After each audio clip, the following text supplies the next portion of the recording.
Buat teman-temanku yang baru gabung, bisa cek di playlist untuk urutan videonya. Untuk judul baru, bisa cek juga di playlist channel ini. Bab 539 banding 539. Musim dingin yang dingin dan banyak serpihan salju mengecat tembok kota putih. Ibu kota yang dipenuhi dengan paviliun bertingkat merah tampaknya telah dibekukan selama seabad. Kesedihan yang sangat dingin sudah cukup untuk membunuh jiwa. Lebih dari 10.000 formasi diaktifkan sekarang di rumah Raja Surgawi. Mereka bangkit seperti lampu surgawi dari tanah dalam gelombang. Orang bisa melihat bayangan yang tak terhitung jumlahnya menghindarinya. Feng Feiyun ada di Crimson Command Palace. Suara jahat bergema di tengah angin kencang seperti hantu. Boom! Seorang pembunuh dihiasi dengan baju besi hitam penuh yang diukir dengan gambar naga menghancurkan salah satu formasi dengan tombaknya dan melanjutkan ke depan dengan momentum yang tak terbendung. Dinding logam di belakang Feiyun runtuh dan gelombang energi masuk. Begitu cepat, tidak butuh waktu lama sebelum orang ini sampai di sini. Ini adalah pembunuh surgawi mandat tingkat 4, penuh darah yang terakumulasi menjadi aura di atasnya. Feiyun mengeluarkan esensi senjatanya saat tubuhnya memancarkan cahaya putih. Itu berubah menjadi pedang, yang memungkinkan dia melepaskan tebasan naga putih ke arah langit. Pluf! Tombak itu dipotong menjadi dua kemudian si pembunuh berbagi nasib yang sama. Dua bagian tubuhnya jatuh ke tanah dan melebur ke dalam darah, melukis salju merah lalu hitam. Pada saat yang sama, tiga lagi jatuh dan menjadi mayat kering. Mata Long Changyue tampak diselimuti embun pagi hari sementara tangannya berlumuran darah. Haus darahnya bahkan lebih kuat dibandingkan dengan para pembunuh di sini, musuh memiliki ahli formasi sehingga formasi kami tidak bisa menghentikan mereka lama. Jika kita tidak melarikan diri, Tuan yang sebenarnya akan tiba di sini. Petik 2. Para master kebijaksanaan juga memblokir segala sesuatu di mansion, orang luar tidak dapat mendeteksi apapun. Feiyun mencoba mengirimkan niat surgawi sebelumnya untuk melaporkan ketiga markuisenya tetapi dinding yang tak terlihat menghalangi dia. Beberapa lusin formasi di barat laut runtuh pada saat yang sama. Aura besar datang, menghancurkan segalanya setelahnya. Dinding lain runtuh dan Bining Suai yang sedang tidur di bawah tempat tidur tertiup angin. Dia jatuh ke dalam kolam dengan air beku sehingga dia segera bangun. Pria malang itu berkedut seperti orang gila sebelum keluar dari kolam. Keparat, siapa yang cukup kasar untuk melemparkan seseorang ke dalam kolam? Dia menggosok pantatnya yang telanjang sambil mengutuk. Pria itu telah bersembunyi di sini sepanjang waktu dari Xie Honglian, hanya menikmati waktunya. Semua pencuri paranoid dan selalu khawatir tentang keselamatan mereka. Jadi, dia tidur di bawah bingkai tempat tidur sambil menyiapkan formasi siluman. Kalau tidak, dia akan dibunuh oleh para pembunuh juga. Dia mendongak dan melihat energi pedang merah membentang lebih dari 100 meter menebas dari langit. Itu membelah tanah terbuka dan menciptakan jurang besar. Akibatnya, daerah itu bergetar. Petik 2 titik titik titik. Gigi Ningsuai berderak karena ketakutan sementara rambutnya berdiri. Dia melompat dan membungkus handuk di sekitar dirinya sebelum melarikan diri. Feiyun dan Changyue berlari ke sini juga dengan ekspresi serius dan luka berdarah. Lebih dari 10 bayangan tepat di belakang mereka, menyerupai naga hitam dan angin kencang. Beberapa di antara kelompok ini mengerikan di mandat surga tingkat kelima. Mereka terbang di udara seperti arus kilat, berdenyut masuk dan keluar dari keberadaan. Sial, apa yang terjadi? Grand Tutor sedang menyerang kita. Kaki Bining Suai menjadi lemah. Darah di langit terlalu banyak untuk diambil. Dia adalah perahu kecil yang menghadapi badai yang sangat deras dan bisa terbalik kapan saja. Tidak ada yang bisa tetap tenang setelah melihat aura pembunuh dan energi pedang di langit. Feiyun menggelengkan kepalanya, bukan Grand Tutor, dia tidak akan melakukan ini atas obat-obatan dan bahan-bahan itu, tidak ada manfaatnya melakukan itu. Berikan pot darah yang ditinggikan kepada saya. Petik 2. Bayang-bayang itu begitu dekat dan melepaskan gelombang energi besar yang menekan dari atas. Feiyun menyalurkan semua kekuatan dalam perintah Raja ke pot. Dia mengangkatnya dengan kedua tangan dan benar-benar potensinya. Kabut darah mengepul keluar dari panci. Ini adalah senjata yang mendominasi sehingga kekuatannya lebih mengerikan daripada matahari. Semua yang ada di dekatnya berubah menjadi lautan darah. Gemuruh. Lebih dari setengah pengejar meledak, bahkan tulang mereka dihancurkan menjadi debu. Hanya pembudidaya tingkat kelima yang selamat. Mereka masih diterbangkan dan muntah darah. Mata Long Changyue bersinar tajam, dia ingin mengejar dan melahap kultivasi mereka. Fei Yun meraih tangannya, ikuti saya jika Anda tidak ingin mati. Petik 2.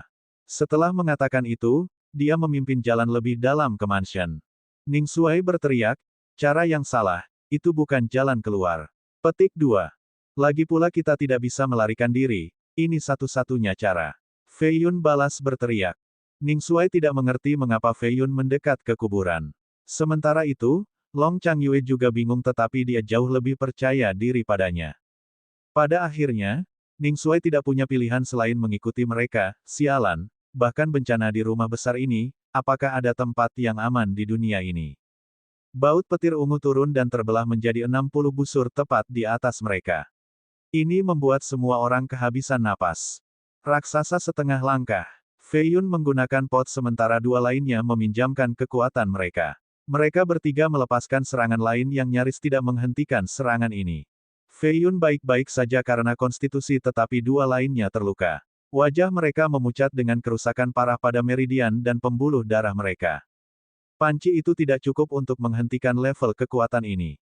Kita sudah selesai, kita sudah selesai. Fei Yun, jika ayahmu benar-benar mati kali ini, kamu harus memberitahu Hong Lian bahwa aku tidak akan melarikan diri dari perkawinan, hanya saja aku tidak punya perasaan untuk seorang gadis seperti dia, mendominasi dan tidak feminin sama sekali. Di atas semua menjadi datar, Ning Xuai memuntahkan darah sambil berbaring di tanah, hampir tidak sadarkan diri. Chang Yue memberinya mata samping, ingin menamparkan pria itu. Fei Yun bisa mengerti mengapa dia berkata begitu. Jika dia berada di ambang kematian, dia akan mengatakan hal yang sama kepada Nangong Hongyan sehingga dia tidak akan terlalu sedih tentang perpisahan mereka. Jangan khawatir, aku akan merawatnya dengan baik untukmu. Dia berkata. Keparat. Tiba-tiba Ning Xuai bangkit dan mencoba mencekik Fei Yun. Wosh! Tebasan pedang panjang lainnya mendekat. Raksasa setengah langkah telah menembus formasi untuk mengejar. Fei Yun menghentikan tebasan dengan pot tetapi masih tertiup terbang melalui dinding istana. Istana runtuh dan menguburkannya. Setengah langkah ini siap untuk membunuh. Auranya mengusir dua lainnya. Lebih banyak darah mengalir dari mulut mereka sementara daging mereka terkoyak oleh niat membunuh ini. Pembunuh peringkat atas tidak perlu mengatakan apa-apa. Apa gunanya berbicara dengan pria yang akan segera mati? Ini juga berlaku untuk setengah langkah. Dia membentuk mudra dan menggali reruntuhan sebelum melepaskan tebasan lurus lainnya untuk Fei Yun. Ini adalah langkah pasti bunuh. Fei Yun tampaknya telah kehilangan kekuatan untuk melawan saat berbaring di tanah, tetapi si pembunuh tidak meremehkan lawannya dan masih pergi keluar. Dia hanya akan tenang setelah memenggal pria itu. Boom! Sinar emas datang dari tanah dan mengembun menjadi singa raksasa. Ini langsung merobek setengah langkah ini menjadi beberapa bagian. Dia menjerit seumur hidupnya sambil dipotong-potong. Singa ini datang begitu tiba-tiba dengan kekuatan penghancur gunung. Ning Xuai dan Chang Yue berpikir Fei Yun sudah pasti mati, tidak mengharapkan perkembangan ini. Begitu kuat, Ning Xuai mengendur saat budidaya Fei Yun. Pria ini akan menjadi orang nomor satu di generasi muda jika dia sekuat ini. Fei Yun bangkit dari tanah, ini adalah kamar utama para Raja Surgawi. Raja-raja sebelumnya telah meninggalkan meterai mereka di sini. Sebelumnya, saya menggunakan segel singa generasi kelima dan menangkap penjaga setengah langkah itu. Petik 2. Rumah Raja Surgawi memiliki banyak kartu as tersembunyi. Beberapa bahkan lebih kuat dari 3 markuise sehingga tidak akan turun tanpa perlawanan. Namun, serangan ini datang terlalu tiba-tiba dan terdiri dari pembunuh bayaran dan master kebijaksanaan. Fei Yun tidak bisa menggunakan semua kartu as ini atau memanggil pasukannya bersembunyi di seluruh ibu kota. Berapa banyak segel yang tersisa? Tanya Ning Xuai. Ada 7 Raja Surgawi dalam sejarah, jadi 6 pergi. Petik 2. Ning Xuai tertawa terbahak-bahak, segel mencakup pukulan terkuat seorang raja ketika mereka masih hidup. Saya mendengar 2 dari 7 adalah makhluk tercerahkan. Jika kita menggunakan segel mereka dengan cukup baik, kita bisa membunuh Super Giants. Baiklah, jangan lagi berlari, mari kita bunuh beberapa monster ini. Petik 2. Bab 540/540. Masalah ini termasuk pembunuh dari organisasi teratas di atas regu kematian setia Beiming Clan. Beberapa anggota penting dari generasi terakhir juga terlibat. Semua dalam semua, terlalu banyak ahli untuk dihitung. Mereka tidak hanya ingin membunuh Fei Yun tetapi juga Long Changyue. Dengan kematiannya dan Putri Luofu dinikahkan, tidak ada yang akan bersaing dengan Long Se-nya. Harga berapapun sepadan untuk memenangkan dinasti. Seluruh area menjadi reruntuhan dengan asap dan debu di mana-mana. Energi dingin keluar dari awan hitam di atas, menghalangi langit. Beberapa sosok melayang di langit yang dikaburkan, benar-benar tersembunyi di balik jubah hitam dan kabut hitamnya, hampir menyerupai kepompong hitam. Ini adalah pembunuh bayaran teratas yang telah berhenti menggunakan teknik sembunyi-sembunyi mereka, ingin menyelesaikan ini secepat mungkin. Mereka di sini, 8 dari mereka. 4 di tingkat kelima, sisanya lebih lemah. Kata Chang Yue. Ning Shuai bersembunyi di balik dinding yang rusak dan menyesali, "Iya, pembunuh tingkat kelima. Mereka sangat jarang." Petik 2. 5 pembunuh ini jauh berbeda dari yang kelima tingkat sebelumnya. Mereka memiliki aura dingin yang lebih padat, jelas memegang kekuatan raksasa setengah langkah. Yang sebelumnya adalah anggota regu kematian yang dilatih oleh klan Beiming. Mereka memang kuat tetapi tidak bisa dibandingkan dengan pembunuh ini sama sekali. Ini adalah dewa kematian, istana tertinggi pasti menghabiskan sumber daya yang besar untuk melatih mereka. Fei Yun berdiri di depan badai deras dengan rambutnya diikat sanggul. Pakaiannya menempel di tubuhnya seperti baja meskipun angin. Dia mengubah esensi senjatanya menjadi tombak dan tiba-tiba menghilang menjadi menghilang. Pluf! Salah satu pembunuh yang lebih lemah mati di tempat, menembus leher oleh tombak. Lehernya kemudian meledak dengan darah beterbangan di mana-mana. 2 senjata menyerang dari belakangnya dengan ukiran berukir di permukaan, membawa kecepatan cepat dan kekuatan yang luar biasa. Ini adalah yang tingkat kelima. Mereka tidak memiliki tanda kehidupan di mata mereka, seperti orang mati. Namun, mereka masih bernafas, mengisap energi roh dan melepaskan petir. Mereka secara alami cepat tetapi Fei Yun bahkan lebih gesit. Dia bergerak seperti angin dan menghindari 2 serangan sebelum menyerang dengan tombak kilatnya. Pluf! Pembunuh lain jatuh dari langit seperti layang-layang tanpa tali. Siapa yang mengirimmu? Dia mengarahkan tombaknya ke dahi penyerang yang jatuh. Tombak mulai berdenyut dengan ketajaman yang tak tertandingi. Lawan tidak mengatakan sepatah kata pun. Dia meludahkan belati berlapis racun, cukup manjur untuk menimbulkan korosi di udara dan membuat suara menggelegak. Mati. Fei Yun selesai menusukkan tombaknya ke dahi pria itu. Darahnya benar-benar hitam, lelaki itu juga menelan racun sambil mengeluarkan belati. Fei Yun memukul belati dengan tombaknya lurus untuk pembunuh keempat. Itu menembus orang ini dan dia terbakar menjadi api hijau. Butuh 3 detik sebelum dia menjadi abu. Racun yang dilapisi pada belati ini cukup mengejutkan. 4 dari 8 sudah mati, hanya yang tingkat 5 yang tersisa. Mereka mengepung Fei Yun dan menciptakan domain pembunuh, 4 dinding tanpa celah tunggal. Mereka semua menyerang serentak menggunakan teknik terkuat mereka. Fei Yun membalas dengan mengubah esensi senjatanya menjadi 1000 pedang pendek untuk perlindungan diri. Dia bertarung sambil mundur menuju reruntuhan, memimpin mereka langsung ke sana. Segel Raja Surgawi, aktifkan. Dia melakukan mudra langsung ke tanah sebelum melarikan diri. Keempat pembunuh itu juga merasakan bahaya, naluri yang diasah karena menjadi pembunuh bayaran. Sayangnya, sudah terlambat untuk melarikan diri. Boom! Naga emas bergegas keluar dari tanah, membentang lebih dari 30 meter dengan energi besar. Keempat langsung ditelan.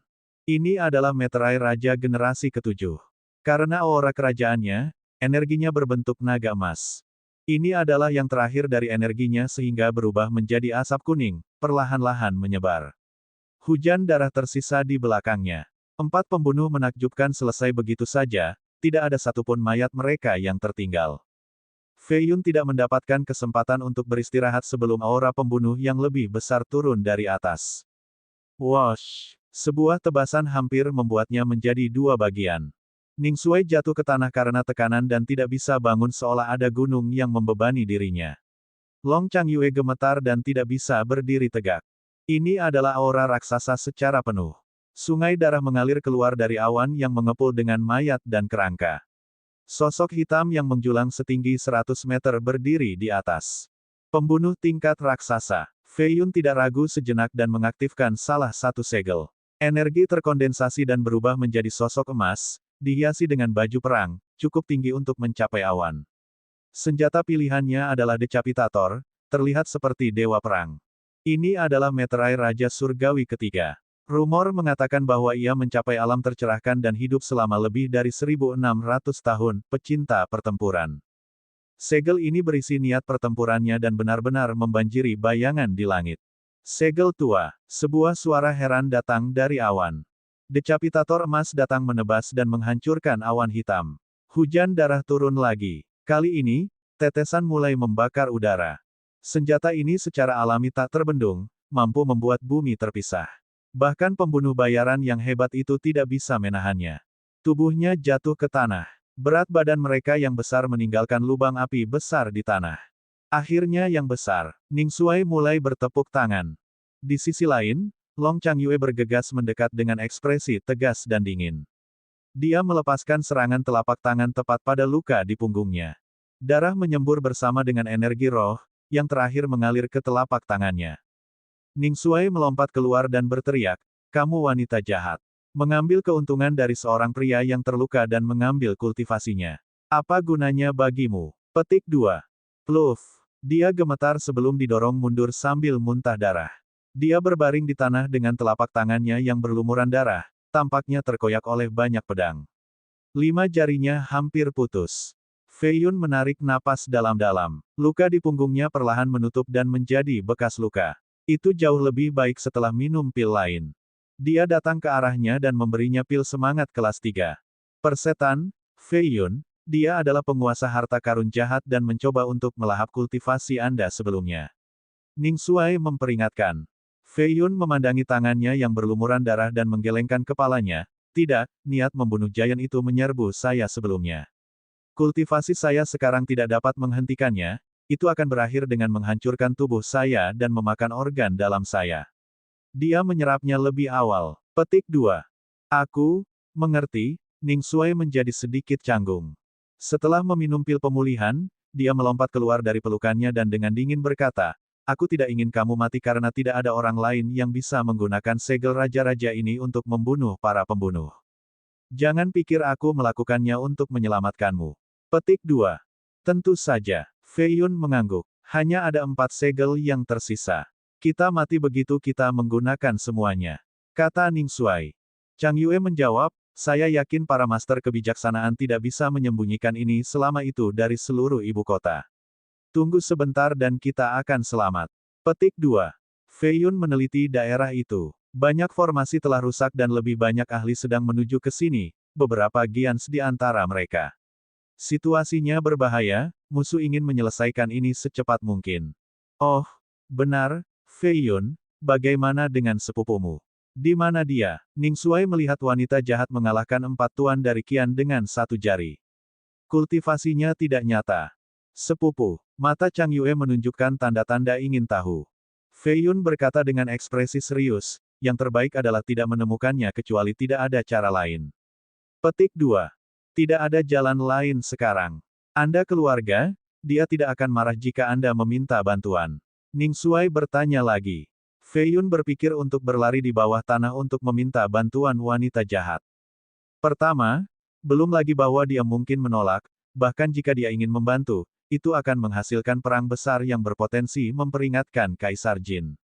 Begitu dia mengetahui bahwa dia bersembunyi di sini dan mencuri kekuatan nadi naga, Fei Yun tidak punya alasan. Itu sebabnya dia tidak ingin membawanya keluar. Tidak ada yang akan bisa menghentikan pembunuh massal itu begitu dia mulai. 1. Dia mengatakan sepupu perempuan yang lebih tua di sini. Sejujurnya aku tidak punya jawaban yang bagus untuk ini. Menggunakan sepupu perempuan yang lebih tua, dalam bahasa Inggris terdengar sangat tidak wajar, tetapi membiarkannya sendirian karena sepupu tidak bekerja untuk baris berikutnya. 2. Ketika saya meninggalkannya sebagai sepupu perempuan yang lebih tua, maka komentar khusus dari Chang Yue ini terdengar seperti kecemburuan potensial, karena kita tahu Fei Yun tidak bisa menangani perempuan. Tapi bayangkan ini sebagai sepupu perempuan yang lebih tua lagi. Jadi tidak alami dalam bahasa Inggris. Bab 541-541. Dari luar melihat ke dalam, rumah raja tampak sangat tenang, tidak berbeda dari hari biasa. Dinding hitam dan gerbang megah masih ada di sana. Penjaga dengan panah dan menara penjaga siap dengan binatang buas terbang di atas kepala. Semua ini hanyalah ilusi. Dinding yang menjulang telah runtuh, istana-istana berantakan total dengan mayat-mayat di mana-mana. Tidak seorang Kasim dan pelayan pun dibiarkan hidup. Bahkan pembudidaya yang disewa telah dibunuh. Para pengikut lama Raja Surgawi sebelumnya juga sudah mati. Darah berkumpul di kolam dan berubah warna menjadi merah. Ini adalah pemandangan neraka tanpa jeritan karena tidak ada yang hidup. Tidak ada yang bisa membayangkan bagaimana rumah besar itu jatuh. Siapapun yang memasuki mansion karena alasan apapun akan dihilangkan secara instan. Tidak ada makhluk hidup yang akan masuk atau keluar. Long Senya merasa cukup baik berdiri dari sudut pandang tinggi menyaksikan semuanya. Menggenggam nyawa orang lain di tangannya adalah perasaan yang luar biasa. Dia mendapati dirinya menjadi dewa yang memandang dunia. Kamu semua bunuh diri karena melawan aku. Sudah mati. Dia cukup tampan dengan hidung yang kuat, seperti elang. Dia memegang penguasa batu giok yang tampak seperti simbol otoritasnya. Udara beriak di dekatnya dan seorang lelaki berjubah hitam berjalan keluar. Dia memiliki tongkat kura-kura hitam dan dalam suasana hati yang buruk. Feng Feiyun mengaktifkan segel para raja surgawi sehingga kami kehilangan banyak pembunuh bayaran yang hebat. Satu adalah penatua tertinggi, seorang raksasa. 5 adalah Giants setengah langkah, semuanya mati sia-sia. Petik 2. Pembunuh top sulit untuk dilatih. Mengasapi pembunuh setengah langkah adalah 3 kali lebih sulit daripada 3 setengah langkah biasa dan membutuhkan lebih banyak sumber daya. Grooming a Giant membawanya ke tingkat yang sama sekali baru. Bahkan organisasi pembunuh terbesar di Jin tidak bisa menangani kerugian. Mata Long Senya berbenturan saat dia berkata dengan putus asa, hanya ada 7 segel, dia telah menggunakan 6 segel sekarang. Buat saja dia menggunakan yang terakhir dan bunuh dia. Petik 2. Lelaki tua itu mencibir, meterai terakhir adalah dari raja pertama, sangat kuat. Siapapun yang datang akan mati, Anda dapat memberitahu regu kematian Anda untuk bunuh diri terlebih dahulu. Petik 2. Senya mendengus kembali, kami juga telah kehilangan banyak pakar, jangan bilang kalian para pembunuh takut mati. Petik 2. Pembunuh tidak takut mati, tetapi itu tidak berarti kita pergi ke kematian kita tanpa alasan. Petik 2. Senya merenungkan sebelum menyeringai, kita hanya perlu melewati segel terakhir ini, tidak bisakah kita mengirim beberapa makanan acak? Tidak semudah itu. Pakar reguler bukan lawannya. Hanya setengah langkah ke atas yang bisa memaksanya menggunakan segel. Setengah langkah yang saya bawa hampir semuanya mati, saya tidak menyuruh orang lain untuk pergi dan mati. Pria tua itu dengan dingin diucapkan, tidak mengharapkan kerugian besar dari hanya mencoba membunuh Feng Feiyun. Dia tidak tahu apa yang akan dia katakan pada tuan istana setelah kembali. Tidak ada lagi kerugian mulai sekarang. Senya tahu tentang kekuatan sebenarnya dari faksi raja daripada siapapun. Begitu mereka mengetahui apa yang sedang terjadi, mereka akan datang untuk membantu. Semua akan sia-sia kalau begitu. Panggil Kam Dewa Api, beritahu mereka untuk mengubah rumah besar itu menjadi sungai lava dalam 1 jam. Dia memberi perintah. Mata lelaki tua itu melotot. Dia telah mendengar tentang 5 Kam klan Beiming. Mereka adalah kekuatan paling misterius dan terkuat dari klan ini, yang ada sejak yayasan klan. Yang paling merusak adalah Dewa Api. Legenda mereka ditulis di mana-mana, meski hanya sepotong-sepotong. Banyak yang percaya itu hanya rumor. Satu menyatakan bahwa klan direkrut dari seluruh dunia, hanya membawa Giants setengah langkah ke dalam 5 kubu. Pemimpin Kam adalah raksasa super sementara setiap Kam memiliki kurang dari 100 orang, semuanya adalah tuan sejati. Tentu saja, mereka harus kuat karena mereka adalah pelindung dari 5 gunung Beiming. Kedatangan Fire God Camp berarti bahwa tempat ini akan disempurnakan. *****. Feiyun berlumuran darah, jubahnya sudah bernoda merah sejak dulu. Darah menetes ke pipinya, tetapi dia tetap tidak gentar. Di kejauhan, para hantu berkeliaran tanpa henti. Tentu saja, mereka bukan hantu melainkan pembunuh dan anggota klan Beiming. Namun demikian, pembunuh bayaran ini ketakutan, anggota regu kematian diliputi ketakutan. Mereka tidak berani maju ke depan karena terlalu banyak orang yang jatuh cinta padanya hari ini. Jika bukan karena racun yang mencairkan mayat, akan ada gunung mereka. Yang lebih lemah takut esensi senjata Feiyun. Yang lebih kuat takut akan meterai rajanya. Klik, klak. Sosok keluar dari kabut, penampilannya menjadi lebih jelas. Ini adalah pembunuh yang sangat muda, mengenakan pakaian lusuh sambil mengangkat pedang berkarat. Du Shougao, pembunuh muda terhebat di istana, peringkat kelima dalam daftar sejarah terendah. Dia berdiri di sana dengan tenang tanpa niat membunuh. Namun, dia memancarkan aura dingin. Niat membunuh telah disempurnakan dan tertanam dalam tubuhnya. Ingin membunuh seseorang sekarang. Temukan Du Shougao. Fei Yun membacakan frasa yang menentukan. Fei Yun tidak berpikir orang ini adalah seorang pembunuh karena seorang pembunuh tidak akan pernah membunuh orang begitu terbuka selain mengungkapkan wajah mereka yang sebenarnya. Selain itu, tidak ada yang menyerah setelah satu tebasan. Pria itu tidak akan pernah menebas lagi jika yang pertama gagal. Dia adalah seorang pembunuh dengan aturan dan prinsip. Tentu saja, ini menunjukkan kepercayaan dirinya tetapi seseorang seperti ini tidak cocok untuk menjadi seorang pembunuh. Dia tidak akan bertahan selama itu. Keduanya berdiri 10 meter jauhnya, saling berhadapan.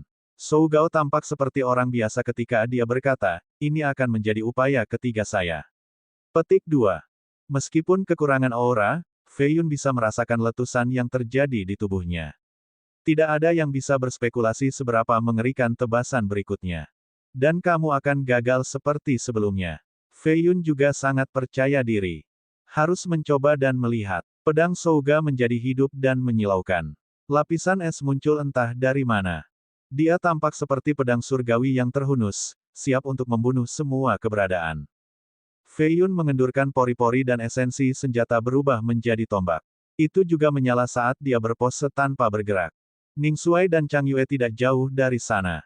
Mereka merasakan urgensi seolah-olah udara membeku. Niat membunuh murni, itulah sebabnya dia pembunuh bayaran terbaik dari generasi muda. Ning Xuai merinding. Meskipun menjadi artis pelarian kelas 1, dia pasti akan mati dalam sekali tebasan untuk Shougao. Sayang sekali dia menghadapi Fei Yun.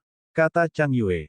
Kultivasi Fei Yun sedikit lebih tinggi dari Shougao, tapi dia tidak sebagus membunuh. Petik 2. Kamu terlalu meremehkan Fei Yun. Jika dia bisa terbunuh dengan mudah, dia akan mati untukku ribuan kali. Chang Yue tidak bisa melihat melalui Fei Yun, berpikir bahwa pria itu punya rahasia besar. Ning Xuai memberinya tatapan aneh, tidak menyadari pertikaian di antara mereka berdua. Dia berpikir dalam hati, apa? Mengapa semua tunangan ingin membunuh tunangan mereka? Petik 1. Pada saat ini, dua pejuang menyerang pada saat yang sama seperti dua baut kilat melintasi langit. Hanya perlu sekejap mata sebelum Blitz menghilang. Mereka kembali ke tempat awal kecuali mereka telah beralih sisi. Dentang, pedang Du Souga hancur dan jatuh ke tanah. Satu langkah ini menentukan pemenang di atas mendeklarasikan hukuman mati. Kepalanya telah terputus oleh esensi senjata. Sayangnya, senjata ini terlalu tajam sehingga tetap ada di lehernya, bahkan tidak menunjukkan seutas darah. Angin sedih datang dan meniup kepingan salju padanya. Setelah beberapa lapisan es, ia berubah menjadi patung yang tidak pernah jatuh. Pembunuh muda terbaik, Fei Yun menjatuhkannya, mata Ning Xuai akan keluar dari soket mereka. Leher Fei Yun juga memiliki potongan yang dangkal, hanya sedalam kulit. Dia menjelaskan, kecepatan saya lebih cepat daripada kecepatannya, tetapi ketidaksukaannya lebih cepat dari saya. Itu pembunuh bayaran terbaik untukmu. Aku menang karena senjataku lebih tajam dan menghancurkan pedangnya. Kalau tidak, aku yang akan mati sekarang. Petik 2. Fei Yun menatap mayat yang berdiri dengan hormat. Nama ini harus diingat karena tidak banyak pembunuh akan memilih gaya terbuka ini. Ini adalah akhir dari kejeniusan historis. Namun demikian, ia masih memiliki penguburan es, jauh lebih baik daripada hasil para pembudidaya lainnya. Jalan kultivasi itu menyedihkan. Bahkan yang paling berbakat dan menakjubkan bisa mati di alam liar, mayat mereka dimakan oleh anjing. Bahkan yang paling indah dari suatu era pada akhirnya akan layu dan menjadi wanita tua yang jelek, dikalahkan oleh waktu.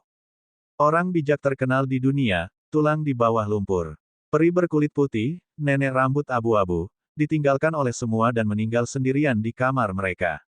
Hidup itu tak terduga dan penuh kesedihan. Jalan menuju keabadian diselimuti kabut, berapa banyak orang yang bisa menemukan jalannya.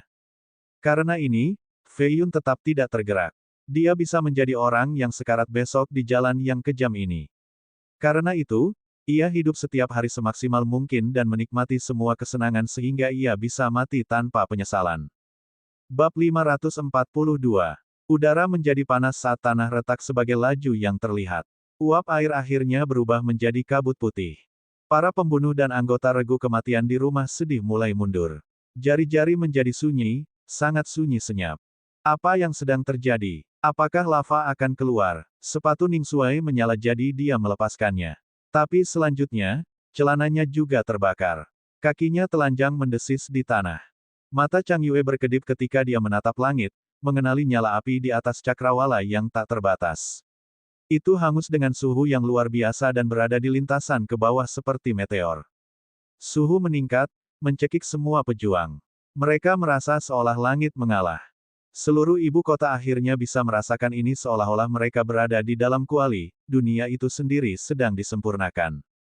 Pembudidaya yang kuat memandang ke atas dan melihat matahari yang jatuh. Ibu kotanya adalah kuali dan dunia berada di ambang menjadi lava. Chang Yue menarik napas dalam-dalam, membakar formasi api-api oleh banyak senior. Mereka ingin memperbaiki seluruh rumah. Petik 2.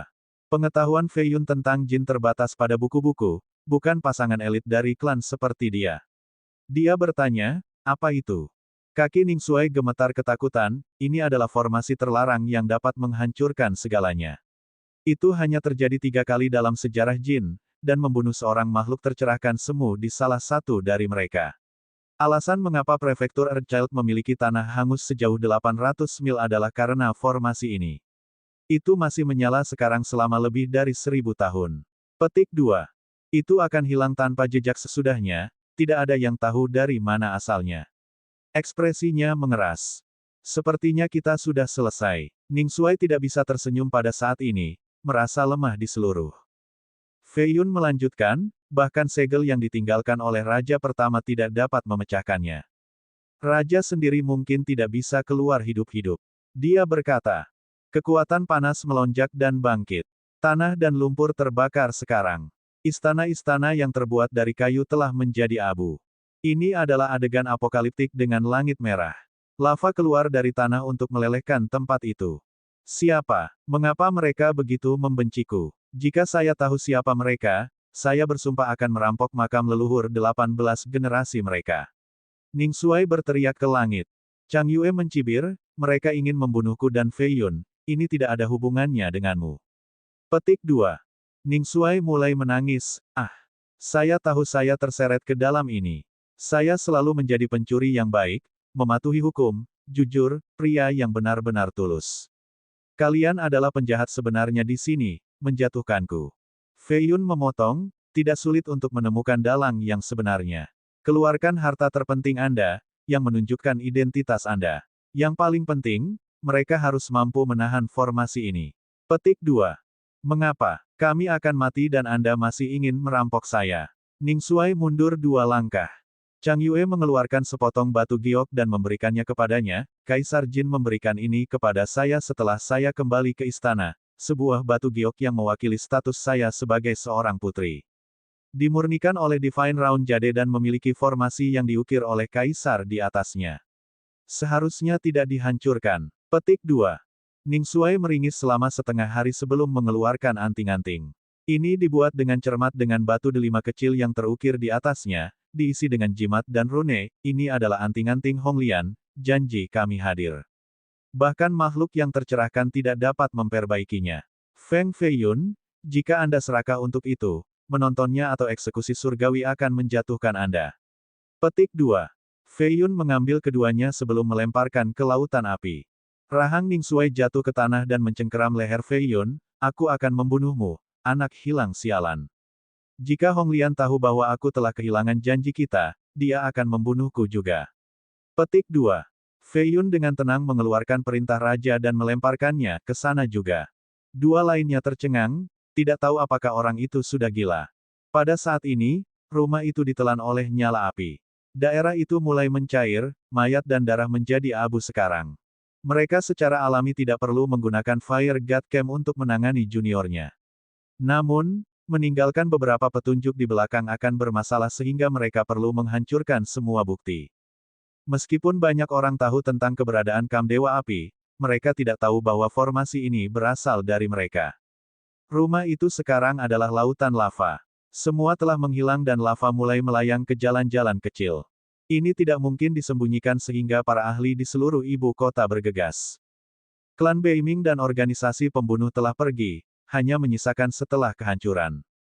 Rumah Raja Surgawi telah disempurnakan oleh Incinerating Flame Grand Formation. Tidak ada satu orang pun yang hidup. Berita ini mengejutkan seluruh ibu kota.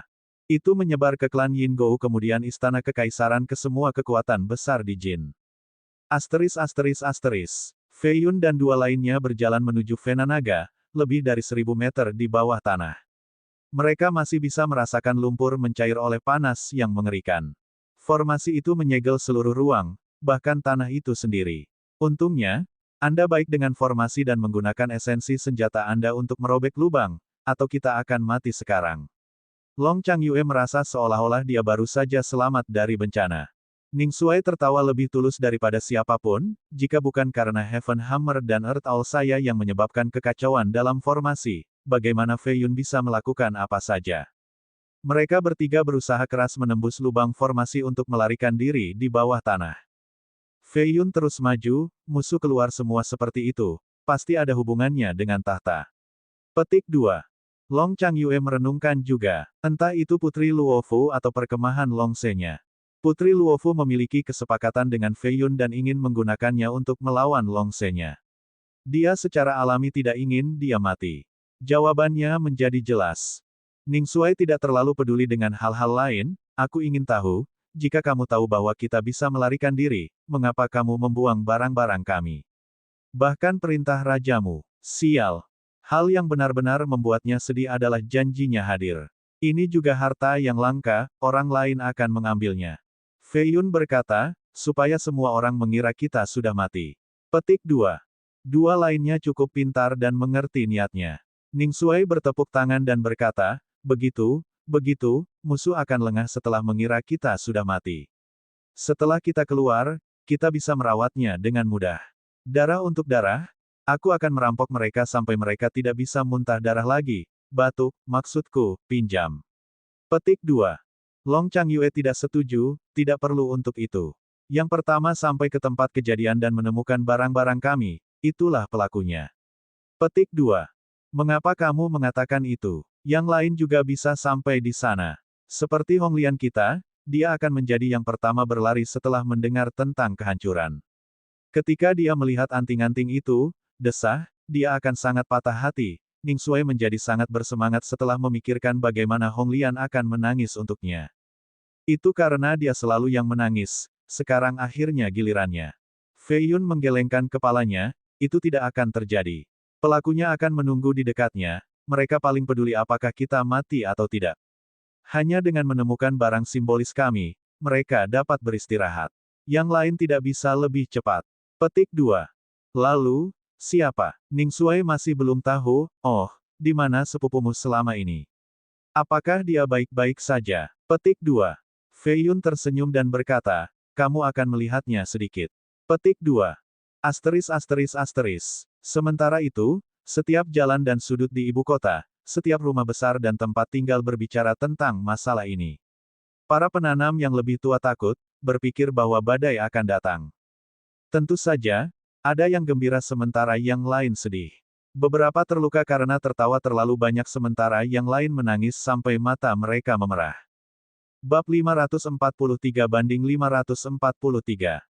Penampilan kembali Incinerating Flame Grand Formation menghancurkan rumah besar adalah perkembangan yang mengejutkan. Aku sudah berpikir bahwa sesuatu yang besar akan terjadi segera, jadi tepat. Tidak percaya rumah Raja Surgawi hancur. Sepertinya kekacauan juga menyebar di sini. Petik 2. Sungguh memalukan bagi seorang jenius generasi. Mati begitu saja, tidak ada tulang yang tersisa. Petik 2. Anda sedang berbicara tentang Putra Iblis, Feng Fei Yun. Baik, orang ini memiliki bakat yang luar biasa, hanya membutuhkan 4 hingga 5 tahun sebelum dapat bertarung melawan para jenius sejarah yang lebih tua. Tidak, ini belum pernah terjadi sebelumnya. Bayangkan saja apa yang bisa terjadi. Petik 2. Menjadi terlalu berbakat akan menimbulkan kecemburuan, tidak ada yang akan membiarkannya dewasa. Kematian mendadak ini bisa ditebak. Petik 2. Di mana-mana ada diskusi tentang kejahatan itu sebelumnya. Seseorang menemukan perintah raja dari lava, masih dengan darah iblis. Bahkan nyala api tidak bisa membakar darah khusus ini. Petik 2. Kehidupan Fei Yun layak dijalani, sangat berbakat dan menjadi raja sebelum mencapai usia 20, bahkan yang tercantik di dunia pun jatuh cinta padanya. Itu adalah kematian tanpa penyesalan. Petik 2. Aku mendengar Namong Hongyan berlari ke sana dan melihat orang-orang dari klan Beiming menangkap perintah raja dan hampir pingsan di tempat. Dia pergi dengan penuh kekesalan. Petik 2. Putri Yue meninggal juga. Ketika giok putrinya ditemukan dan dibawa ke istana, aku mendengar permaisuri Ji jatuh dan muntah darah, masih terbaring di tempat tidur sekarang. Petik 2. Bukan hanya ibu kota tetapi kekuatan besar lainnya yang jauh mendapatkan informasi ini juga. Beastmaster Camp, Tanah Suci Agama Buddha. Tempat dengan perbukitan hijau dan perairan hijau, kuil dan pagoda Buddha. Lonceng berdentang di tempat ini tertutup kabut dan kabut. Di aula tertentu, Nalan Suejian memegang batu giok perpesanan dan berteriak sebelum berlari keluar. Biksu Jiurou menghentikannya dan berkata, saya tahu bahwa bocah itu tidak akan hidup lama, seperti perhitungan saya. Petik 2. Itu karena kamu mengutuknya setiap hari sebelum Buddha. Ini semua salahmu, bagaimana kamu akan menebusnya? Air mata menetes di pipinya yang putih. Bocah itu adalah momok, pembunuh wanita. Kematiannya hanya akan membawa kedamaian. Maukah Anda menumbuhkan agama Buddha dengan saya sekarang? Sudah 1 jam sejak berita kematian Fei Yun dan rahib itu hampir mematahkan rahangnya karena tertawa. Dia pasti tidak mati. Tidak sebelum waktunya. Dia merintih. Bagaimana Anda tahu? Dia tidak akan pergi tanpa memberitahuku dalam mimpiku.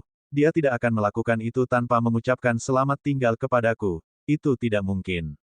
Setelah mengatakan itu, dia melompat ke dinding, kepala lebih dulu, mata penuh keputusasaan. Namun, dia tidak membanting di dinding melainkan perut biksu itu.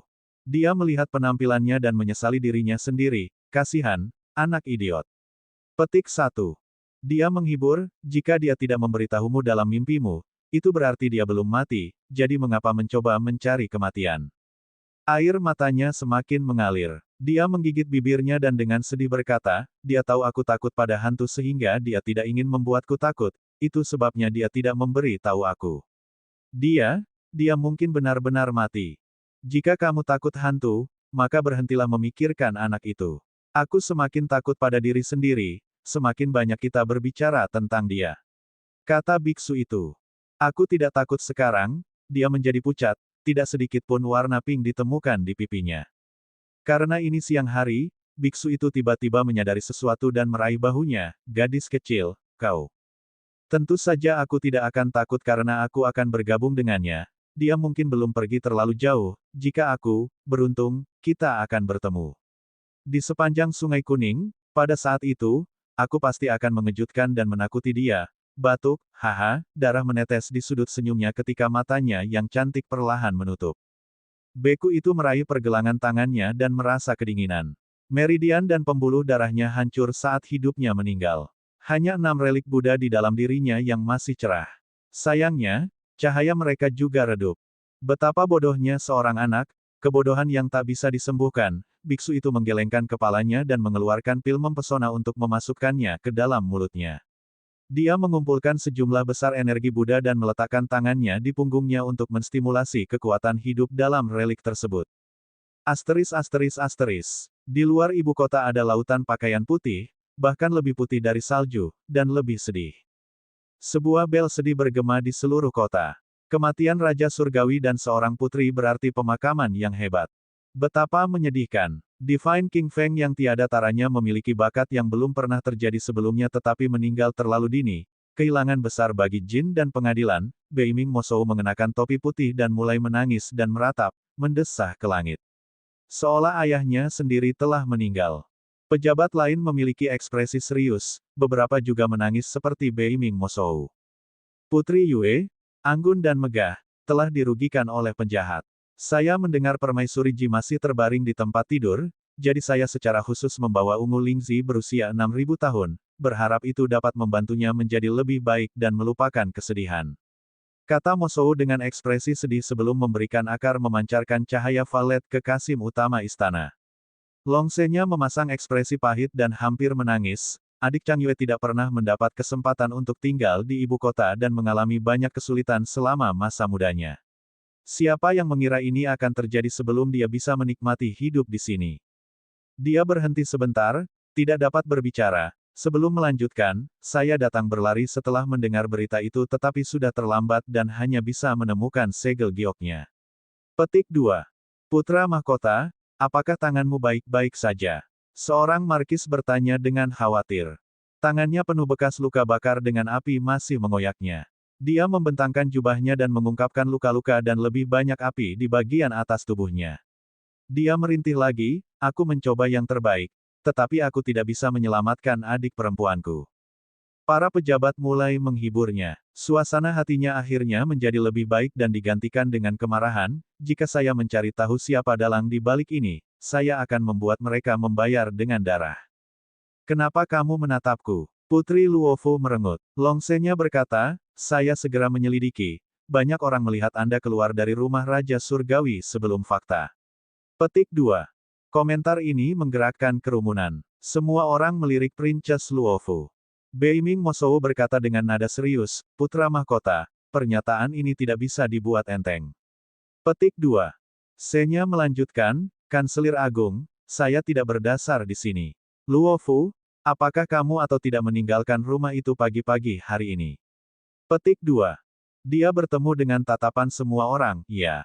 Petik 2. Kenapa kamu ada di sana? Dia menginterogasi. Petik 2.